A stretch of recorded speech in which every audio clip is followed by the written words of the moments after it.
सारे जाने तुम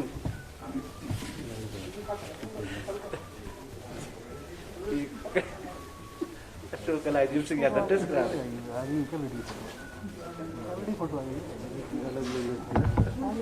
इसके अलग लगी मेरी बात कौन समझता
लगाए रहने दो, सबने लगाए हुए हैं। जी जी जी जी सर जी, आज हिमाचल प्रदेश मंत्रिमंडल की बैठक प्रदेश के सम्मानीय मुख्यमंत्री ठाकुर जयराम जी की अध्यक्षता में संपन्न हुई, जिसमें सबसे पहले प्रधानमंत्री श्री नरेंद्र मोदी जी को धन्यवाद दिया गया, बधाई दी गई और उनके द्वारा जो 20 लाख करोड़ रुपए का आर्थिक पैकेज कल रात को अनाउंस किया गया है, उसके का मंत्रिमंडल ने स्वागत किया है।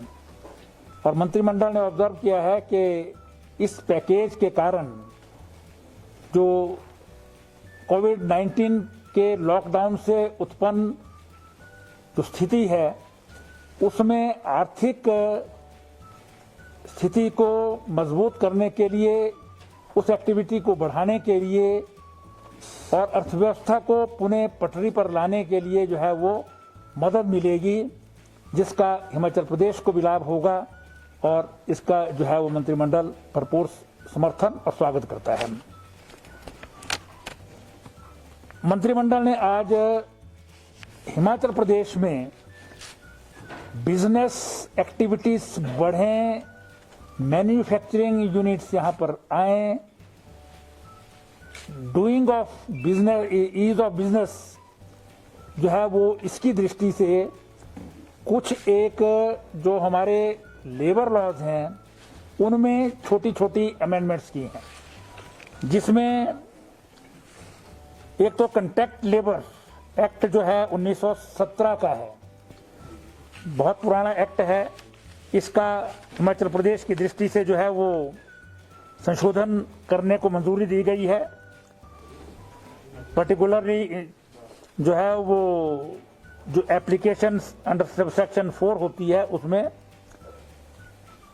इसमें जो है वो कॉन्ट्रैक्ट पर भी एम्प्लॉयमेंट रख सकती हैं छोटे छोटे जो यूनिट्स हैं, लेकिन उसमें जो एग्जिस्टिंग स्ट्रेंथ है उसमें कटौती किए बगैर कॉन्ट्रैक्ट पर भी जो रखे जाते हैं 20 की लिमिट थी, अब वो 30 कर दी है। दूसरी अमेंडमेंट जो है वो फैक्ट्रीज एक्ट 1948 में मंजूर की गई है। उसमें भी विभिन्न धाराओं में जो है वो एक्ट होंगे, मंजूरी दी गई है, ताकि मैन्युफैक्चरिंग की जो एक्टिविटी है, स्मॉल जो यूनिट्स हैं उनकी जो है वो बढ़ें और उसमें एम्प्लॉयमेंट की अपॉर्चुनिटीज बढ़ें।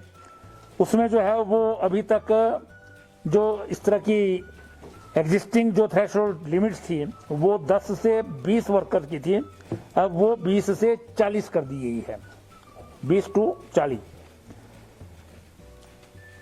इसमें छोटे जो हमारे मैन्युफैक्चरिंग यूनिट्स हैं उनको जो है वो बेनिफिट होगा, वो एनकरेज होंगे, एम्प्लॉयमेंट अपॉर्चुनिटीज जो हैं वो वर्कर्स की इससे बढ़ेंगी, ये अमेंडमेंट जो है वो मंजूर की गई है। और इसके मुताबिक जो है वो अभी तक जो मजदूर है वो केवल 75 आवर्स के लिए ही ओवर टाइम कर सकता है। अब अमेंडमेंट जो की है उसमें 115 आवर्स तक जो है वो ओवर टाइम कर सकेगा, लेकिन उसकी जो सैलरी है, जो वेजेस हैं उसके, वो दुगने देने पड़ेंगे। ये अमेंडमेंट जो है की है। अभी तक जो है वो 75 दिन से ज़्यादा वेजेस वो कर ही नहीं सकता था, चाहे करना भी चाहता। इसके साथ साथ जो है वो एक इंडस्ट्रियल डिस्प्यूट एक्ट, इसमें भी जो है वो सेक्शन 22, सेक्शन 25 में जो है वो और विभिन्न जो सब धाराएं हैं उसमें संशोधन जो है वो अप्रूव किए गए हैं, जिससे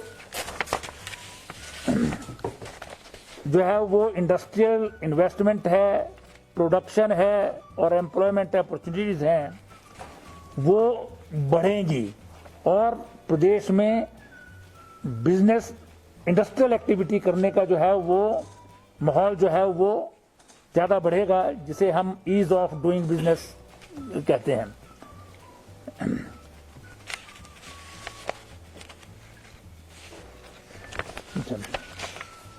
इसके अलावा जो है वो एक कम्युनिटी हेल्थ सेंटर थीरा डिस्ट्रिक्ट मंडी में जो है वो 50 बेडेड जो है वो सिविल हॉस्पिटल में इसको अपग्रेड किया है।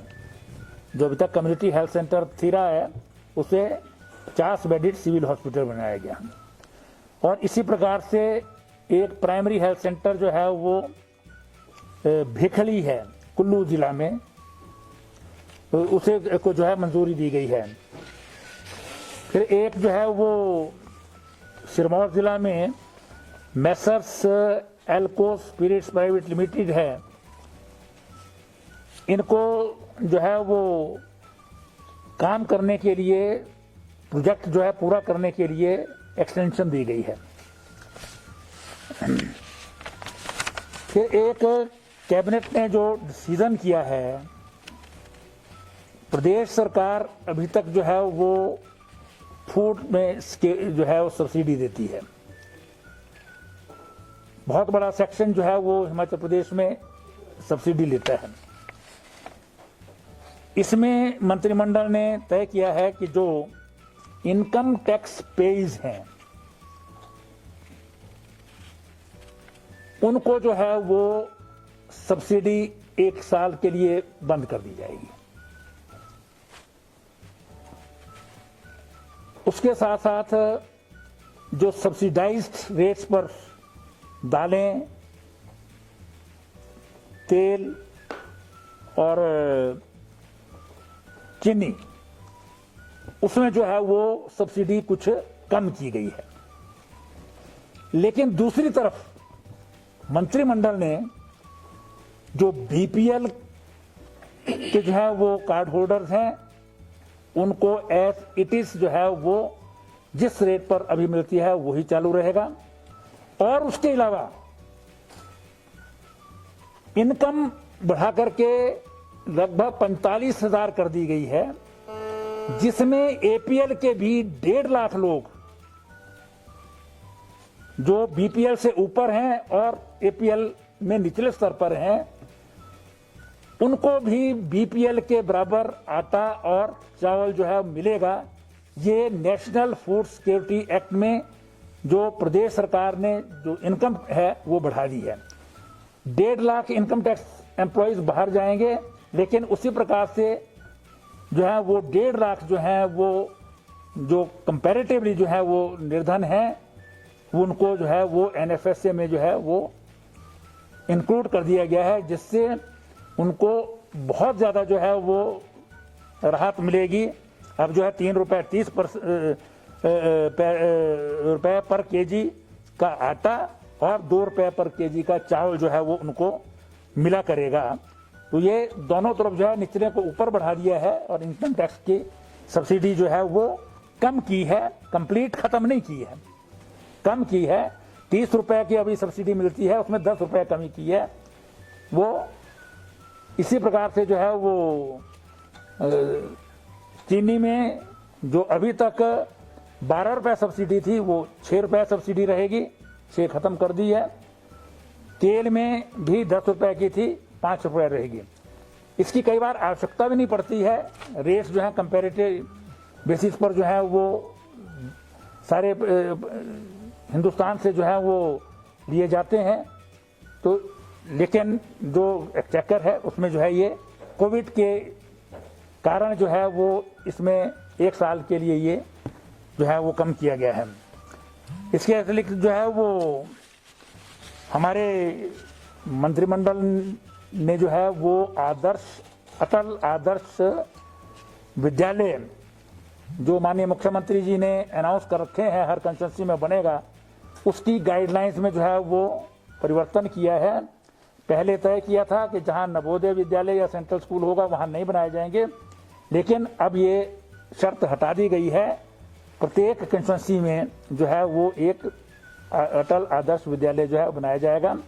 जो पिछले इस वर्ष के थे 15, उनको अप्रूवल दी गई है और साथ ही साथ जो है ये गाइडलाइंस जो है वो चेंज हो 15 नए जो अटल आदर्श विद्यालय जो है वो बनाए जाएंगे। जहाँ जहाँ एफसीए की कोई कंडीशन नहीं है, ज़मीनें हमको अवेलेबल हो गई हैं और उनके सबके जो है ये कंस्ट्रक्शन एजेंसीज को बनाने के लिए जो है उनके लिए कह दिया गया है। तो इसके अतिरिक्त जो है वो एक जो है वो एग्रीकल्चर मार्केटिंग प्रोड्यूस एक्ट है, उसमें भी जो है वो अप्रूवल दे दी गई है। ये सभी जो लेबर लॉज हैं और जो एग्रीकल्चर का भी मार्केटिंग एक्ट जो पास किया है, उन सब के जो है वो ऑर्डिनेंसेस होंगे, क्योंकि ये इकोनॉमिक एक्टिविटी को बढ़ाने के लिए इनकी ज़रूरत है। उस मार्केटिंग एक्ट में भी बहुत सारे प्रोविजंस सेंट्रल गवर्नमेंट के जो है सुझावों पर जो है वो लिए गए हैं, जिससे हम सारे प्रदेश में जो है वो मार्केट एनहांस कर सकते हैं। एग्रीकल्चर और हॉर्टिकल्चर प्रोड्यूस को बेचने में उसमें जो है वो लाभ मिलेगा। मंत्रिमंडल ने जो है वो लॉकडाउन की जो स्थिति है अभी की, उसके बारे में भी चर्चा की। माननीय मुख्यमंत्री जी ने प्रधानमंत्री जी के साथ जो वीडियो कॉन्फ्रेंसिंग के द्वारा चर्चा हुई है, उसके बारे में उन्होंने बताया। इसी में एक और विशेष जो है वो आइटम जो थी वो शिमला में इंडस हॉस्पिटल एक प्राइवेट हॉस्पिटल है, जिसे पिछली सरकार के समय जो है वो ट्रॉमा वार्ड जो है बनाना चाहते थे, लेकिन वो उनकी जो है बातचीत खत्म हो गई थी। उसके लिए माननीय मुख्यमंत्री जी ने भी बात की है। आज कैबिनेट ने भी इस पर जो डिसाइड किया और 3 मेंबर की कमेटी एसीएस हेल्थ चिराडी धीमान जी की अध्यक्षता में बनाई है, जिसमें फाइनेंस सेक्रेटरी और रेवेन्यू सेक्रेटरी उसके मेंबर होंगे। ये इंडस हॉस्पिटल के जो मालिक हैं उनसे बातचीत करेंगे और कल्पना ये है कि अगर हमको जो है वो रीजनेबल रेट्स पर ये मिल जाती है या किसी और जो है पीपी मोड पर या दूसरे मोड पर मिलती है, तो कोविड का डेडिकेटेड हॉस्पिटल और अन्य एपिडेमिक्स के लिए भी जो है वो इसका जो है प्रयोग किया जा सकता है। तो इस पर भी जो है वो आज मंत्रिमंडल ने ये निर्णय लिया है। तो जो लॉकडाउन की स्थिति है, क्योंकि माननीय प्रधानमंत्री जी ने कहा है कि 18 से पहले जो है वो केंद्रीय सरकार की गाइडलाइंस इसमें आ जाएंगी, तो उस पर जो है वो उसी के बाद जो है जो भी आज चर्चाएं हुई हैं सब चीज़ों पर, डिफरेंट एजुकेशन, हेल्थ इत्यादि के ऊपर, और उसमें कहाँ कहाँ जो है वो सेंटर्स खोले गए हैं, वो सारी चर्चा हुई है। लेकिन जो भी इसमें निर्णय लिए जाएंगे वो लॉकडाउन खुलने के बाद जो है वो निर्णय जो है लिए जाएंगे। ट्रांसपोर्ट पर भी सर उसके बाद? हाँ, उसी के बाद, मतलब अभी तो लॉकडाउन 3 में नहीं, ये लॉकडाउन 4 अगर अनाउंस होता है उसमें जो रिलैक्सेशन होंगी उसमें है। जैसी चर्चा है कि हम अभी इंट्रा डिस्ट्रिक्ट जो है वो अलाउ किया है, इंटर डिस्ट्रिक्ट भी जो है वो हम अलाउ कर सकते हैं, और पब्लिक ट्रांसपोर्ट को भी इंट्रा डिस्ट्रिक्ट जो है वो अलाउ किया जा सकता है 50% कैपेसिटी पर। जिसमें आधी प्राइवेट हों आधी सरकारी हों, लेकिन अब ये कंप्लीट जो है वो फाइनल जो है वो सरकारी लेवल पर जो है ऑफिसर लेवल पर माननीय मुख्यमंत्री जी के स्तर पर कब से ये होना है वो उसमें जो है तय किया जाएगा।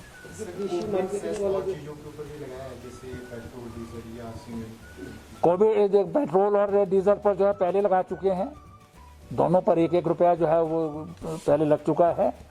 और पिछली बार जो है वो चर्चा, बहुत सारे अभी प्रस्ताव आएंगे, पिछली बार चर्चा हुई है और सब कमेटी ने रिकमेंडेशंस दी हैं, उसके आधार पर विभिन्न जो डिपार्टमेंट्स हैं वो अपने अपने प्रस्ताव बना करके लाते हैं। जैसे जैसे प्रस्ताव आते जाएंगे वैसे वैसे उनकी जो है अप्रूव होते जाएंगे।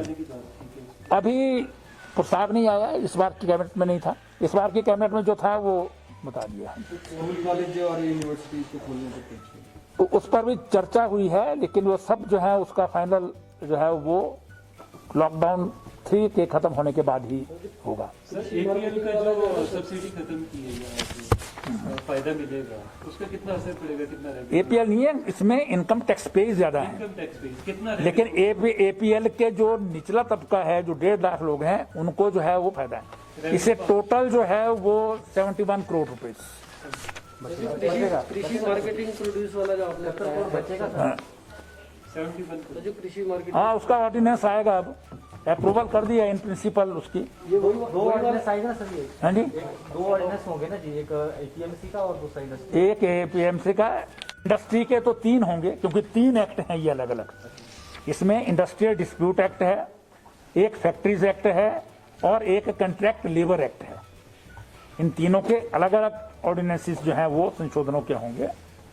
और इसी प्रकार से एग्रीकल्चर प्रोड्यूस मार्केटिंग एक्ट जो है उसकी भी, क्योंकि आज जो है वो इकोनॉमिक एक्टिविटी को चलाने के लिए जो है वो आवश्यकता महसूस की जा रही है। वही वाला एक्ट है जो विधानसभा में जिसके लिए वो खत्म हो गया है, विधानसभा का रहेगा, लेकिन जो अप्रूव किया है कैबिनेट ने, जो डिपार्टमेंट ने लाया था वो। सर, स्टॉल फ्रूट सीजन शुरू हो चुका है, पेटियां नहीं मिल रही हैं और लेबर नहीं है, तो क्या कैबिनेट में कोई? देखिए, लेबर के बारे में जो है वो कोशिश कर रहे हैं कि लेबर यहाँ से ना जाए, लेकिन कोविड की स्थिति में लेबर जो है वो अपने अपने प्रदेशों को जा रही है, तो इसलिए जो भी संभावना है, जितना यहाँ पर रुका हुआ है लेबर उससे काम होगा। और अभी स्टॉल फ्रूट काम शुरू नहीं हुआ है, अभी सिर्फ चरी चली है, अभी जो है बहुत कम है। प्लम नहीं चला है अभी, प्लम आड़ू ये हमने डिस्कस किए हैं लेवल पर, तो इसके लिए जो तैयारी प्रदेश सरकार की तरफ से तो वो होगी, लेकिन लेबर जो है वो कहीं से आज की तारीख में ढूंढ करके लाना संभव नहीं है, क्योंकि लेबर सारे हिंदुस्तान में जो अपने अपने प्रदेशों को जा रहे हैं, तो हिमाचल प्रदेश में जो काम करना चाहेगा वो कर सकता है। कुछ बहुत सारी लेबर यहाँ रुकी हुई भी है, वो करेंगे। सर, बाहरी राज्यों से जो काफी ज्यादा लोग आ चुके हैं, जो बताया जा रहा है कि 1 से 1.5 लाख लोग आ चुके हैं, एक टैलेंट मैपिंग की बात की जा रही है, सर वो क्या रहेगा उसमें? क्या कोई रूप से? ऐसा नहीं है, 1 लाख से ऊपर नहीं आए हैं अभी तक, अभी लाख से कम हैं। जो बहुत जेन्युइन हैं, जो हिमाचल प्रदेश के लोग हैं, जो बाहर रह गए थे, जो बहुत परेशानी में थे, उनको जो है वो प्रॉपर तरीके से लाया गया है। उनको ट्रेन्स जो है, आज भी कर्नाटका से जो लोग आए हैं उनकी ट्रेन आई है, गोवा से ट्रेन चलने वाली है, तो ऐसे ही बाकी स्थानों से भी उनका टेस्ट जो है वो करते हैं। जो आज भी कर्नाटका से आया है उनके पूरा टेस्ट इत्यादि जो है किया है, और उनको जहां भी क्वारंटाइन इंस्टीट्यूशनल में रखना होगा वहां रखेंगे। कुछ लोग जो हैं जो होम क्वारंटाइन जो है वो बिल्कुल एग्जैक्टली जो है इंस्टीट्यूशनल की तरह जो है वो रहने की व्यवस्था होगी, तो वैसे करेंगे, क्योंकि अभी संभावना जो है वो कोविड के ज़्यादा देर चलने की है। इसलिए बहुत सारे जो हम प्रिकॉशंस बरत सकते हैं वो बरत रहे हैं, लेकिन टैलेंट मैपिंग की बात की जा रही थी, वो डिटेल्स की बात है। उसमें क्या, एक तो टैलेंट मैपिंग ये भी है, बहुत सारे लोग बाहर से आ रहे हैं, उनको हम कहीं ना कहीं जो है वो काम यहाँ पर दे सकते हैं, जो बहुत सारे अच्छे काम करने वाले लोग हैं, तो इसीलिए ये सारी जो इंडस्ट्रियल एटमॉस्फेयर बनाया जा रहा है उसमें उनके जो है वो काम ज़रूरत हो सकती है। कहीं हमारे जो टूरिज्म खुल जाता है तो उसमें ज़रूरत होगी और जो चीज़ें हैं उसमें होंगी। ये डिटेल्स की बातें हैं, ये सर आगे एक चलते बड़ा हैं। गर्म है शिमला में एक जो 21 साल का बच्चा था उसका अंतिम संस्कार हुआ शमशान घाट में। वो बताते कि पूरे कायदे कानून के हिसाब से नहीं हुआ और एक जो शव का जो है वो तिरस्कार हुआ। तो उसके बारे में फर्दर क्या गाइडलाइन मिलेगी, क्या इस बारे में डिस्कशन हुआ? सोशल मीडिया में बड़ी चर्चा चली इस बारे में। सोशल मीडिया में बहुत सारी चर्चाएं चलती थी हैं। सोशल मीडिया में ही कुछ चर्चा ये भी चली थी कि आईजीएमसी में एक केमिस्ट जो है वो पॉजिटिव पाया गया है, जिसके कारण सारा बाजार बंद हो गया था। अब उस पर तो चर्चा आप नहीं करते। नहीं ये मामला तो जी वो नहीं, मैं बता रहा हूँ ना, मैं सही इसके बारे में चर्चा हुई है। उस पर जो है वो सरकार जो है वो सारी चीज़ों को, प्रोटोकॉल्स को किस हिसाब से हुआ है वो सब डिपार्टमेंट्स का अपना अपना जो है व्यू पॉइंट है, उसके हिसाब से दे रहे हैं। और उसमें क्योंकि हाई कोर्ट में जो है वो PIL है, इसलिए उस पर जो है वो कोई डिसीजन हम हाई कोर्ट में जो जवाब देंगे उसी के हिसाब से। फ्यूचर के लिए क्या रहेगा? फ्यूचर की व्यवस्था जो प्रोटोकॉल है सबके बने हुए, हर चीज का प्रोटोकॉल है कि किसने क्या काम करना है और कैसे जो है उसकी होनी है। तो हर एक आदमी उस प्रोटोकॉल के हिसाब से जो है अथॉरिटीज काम करें। अगर उसको वायलेट जो है कोई अथॉरिटी करती है तो उनके खिलाफ जो है एज पर रूल्स जो है एक्शन हो सकता है। सर क्या मंदिरों को खोलने की भी कोई चर्चा तो नहीं, अभी चर्चा नहीं हुई है। जब लॉकडाउन 4 आएगा तब चर्चा होगी। सर प्रधानमंत्री जी ने सुझाव भी मांगे थे लॉकडाउन 4 के लिए, जो अभी वही चर्चाएं हुई हैं, उस पर बहुत सारी जो चर्चाएं हुई हैं वो भेजे हैं, चाहे वो माननीय मुख्यमंत्री जी को बता दिए हैं। माननीय मुख्यमंत्री जी उसमें जो है अपने भेजेंगे, जैसे हमने अपने एजुकेशन के दे दिए हैं, बाकी डिपार्टमेंट्स ने भी भेजे हैं। फिर वो सारे कंपाइल करके मुख्यमंत्री जी जो कैबिनेट में डिस्कशन हुई है या वो अपने हिसाब से सोचेंगे वो भेज देंगे। परसों बिल बढ़ाई जा सकती है हिमाचल प्रदेश में। देखिए कुछ भी हो सकता है। जब लॉकडाउन 4 में सेंट्रल गवर्नमेंट की कंडीशन क्या है उसके हिसाब से प्रदेश का भी हुआ, वैसे ही बढ़ाई है यहाँ पर। तो